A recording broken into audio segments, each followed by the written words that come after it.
Je suis heureux de vous accueillir pour la méditation hebdomadaire avec ce thème aujourd'hui, gagner des âmes. Proverbe 11:30, celui qui gagne des âmes est un homme sage. Louis Pasteur vivait à une époque où des milliers de personnes mouraient chaque année de la rage. Aussi, il travailla nuit et jour pendant longtemps pour trouver un vaccin capable de sauver beaucoup de vies humaines. Il était sur le point de tester sur lui-même le fruit de ses recherches quand on lui amena un garçon de 9 ans dénommé Joseph Meister qui venait d'être mordu par un chien enragé. La mère de l'enfant supplia Pasteur de tester le nouveau vaccin sur son fils.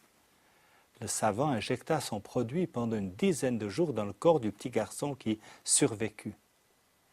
Des décennies plus tard, alors qu'il aurait pu s'enorgueillir des maintes découvertes scientifiques spectaculaires qu'il avait faites, Pasteur demanda simplement que soit gravé sur sa tombe les mots suivants. Joseph Meister a survécu. La Bible dit « Les actes du juste sont comme un arbre de vie, et celui qui gagne des âmes est un homme sage. » Proverbe 11:30.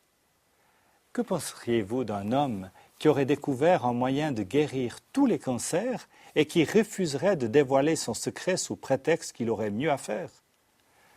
L'Évangile ne devient une bonne nouvelle que si nous acceptons de le partager avec ceux qui ne le connaissent pas encore et qui en ont besoin, et cela sans attendre qu'il soit trop tard. Beaucoup de chrétiens sont tellement préoccupés par leur confort matériel qu'ils font confiance à Dieu seulement quand il s'agit de lui demander une nouvelle voiture, une belle maison ou des vacances agréables, mais ils oublient de lui demander de sauver leurs proches, leurs amis.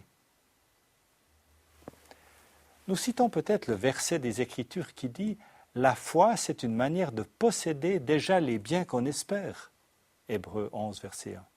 Tout en pensant que les biens en question doivent être matériels et temporels plutôt qu'éternels et situés dans une autre patrie supérieure, c'est-à-dire céleste.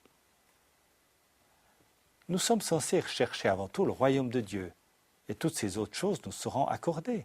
En fait, il n'est nul besoin de les demander puisqu'elles nous seront données automatiquement lorsque nous donnons la priorité au royaume de Dieu dans notre vie plutôt qu'à notre propre royaume. Lisez Matthieu 6:33, je vous le cite.